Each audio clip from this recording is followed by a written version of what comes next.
A very good day to you. I'm Hank Gross, MidHudsonNews.com. It's Friday, June 23rd. The news today brought to you by the Galleria at Crystal Run. The Ocean Gate submarine that imploded while diving to the Titanic wreckage last Sunday was piloted by a Hudson Valley resident, Paul-Henri Najolet, who was 77, known as Mr. Titanic. The experienced diver was piloting a submarine owned by Ocean Gate Expeditions and carrying Najolet and 4 other passengers, including Ocean Gate CEO Stockton Rush. He was part of the first expedition in 1987 that reached the Titanic wreckage.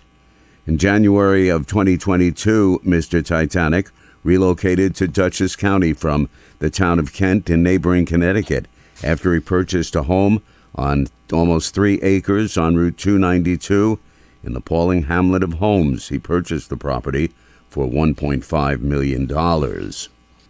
A bill aimed at curbing chronic late billing by Central Hudson and other utility companies has passed in both houses of the state legislature, sponsored in the Assembly by Jonathan Jacobson and by Michelle Hinchey in the Senate.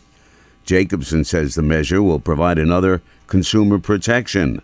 What this bill will do, once it's signed into law, is will give a strong incentive to Central Hudson and all utilities to bill in a timely manner. If they do not bill within 2 months of the due date, they cannot back bill. Hinchey says a utility bill should be accurate and on time, and in her words, these core responsibilities are not being honored by certain utility companies serving our communities.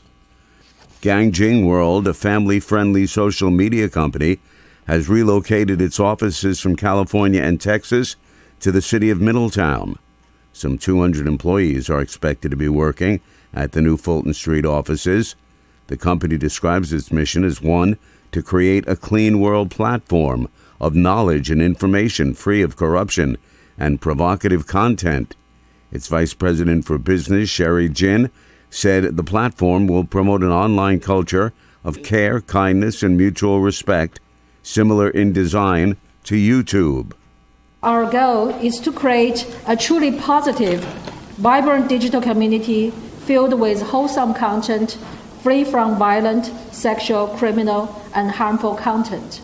Middletown Mayor Joseph DeStefano is excited about the one-year-old high-tech company's relocation to Orange County. We see nothing but positive moments going forward, and not only in this facility, but the expansion along this corridor.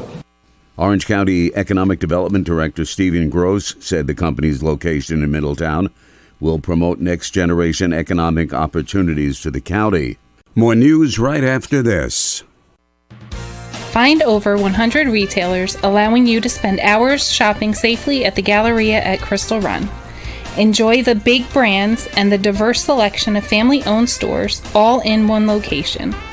The Galleria at Crystal Run offers dining options for everyone with Fuji 110 Grill, Allen's Mediterranean Grill, and Peru Cuisine. Discover the Mid-Hudson Valley's premier shopping, dining, and entertainment destination, the Galleria at Crystal Run.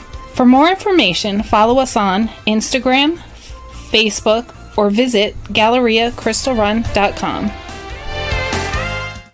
A 5-3 vote by the Kingston Rent Guidelines Board to freeze rents for over 1,200 rent-stabilized households for the coming year was praised Thursday by Mayor Stephen Noble.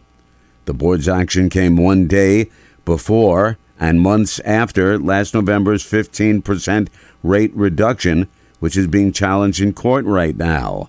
Folks know that I've been a champion of our tenants by getting the Emergency Tenant Protection Act passed and being able to work to make sure that 1,200 of our apartments were covered by this. And now to be able to know that there is some stability for our tenants over the next year is good news, and I'm really happy with the decision that the Rent Guidelines Board made. Noble said he recognizes the decision is difficult for family-owned small landlords that have been working through inflation and other costs they've incurred. He said the city has developed programs through grant funds and regulatory agreements to help reduce their tax burdens. If they have concerns, they should call City Hall, the mayor said. The Ulster County Climate Corps, a paid summer internship program initiated by County Executive Jen Metzger, kicked off this week to begin work on 7 climate projects in 6 different county government departments.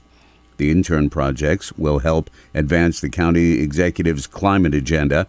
Metzger said, as we face the challenges of climate change, we must empower the next generation of leaders to build a more sustainable and resilient future.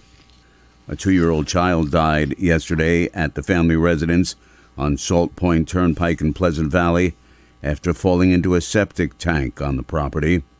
Emergency personnel, including the Dutchess County Sheriff's Office, responded to the call at about 9 a.m. First responders were informed that the child had fallen into the tank and had been removed, with CPR being administered prior to their arrival.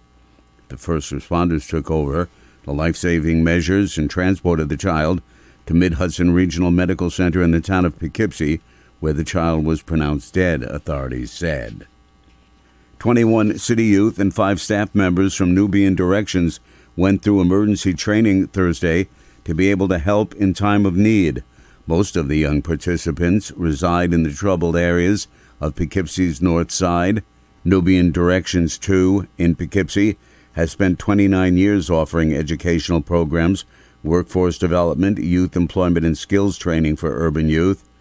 Youth Build Program Director Mario Johnson said the program's youth were enthusiastic about participating in the Stop the Bleed training offered by the Medical Reserve Corps of Dutchess County. We know that the teen violence is up all over the country. We just want to make sure that our community is safe. And one thing we want to do is give them an opportunity to utilize the skills they have, which is already the first aid CPR they have, as well as Narcan training. And this training right here enables them to respond in case there is actual a shooting situation in the community. We may not be able to stop the bullets, Johnson said, but at least we'll be able to stop the bleed. First responders are scouring the area around Garnett Health Medical Center Catskills after a man walked away from the hospital on Father's Day. 36-year-old Matthew Russo was brought to the hospital by ambulance, but when he arrived, he refused medical attention and walked away, authorities said. No one has heard from him since. He walked out of the entrance of the hospital down to Harris-Bushville Road, said Sergeant Blake Starner. They've been doing background research with local security cameras and have verified that he was in fact there on the road that day, said the sergeant. I'm Hank Gross, MidHudsonNews.com. The news today brought to you by the Galleria at Crystal Run.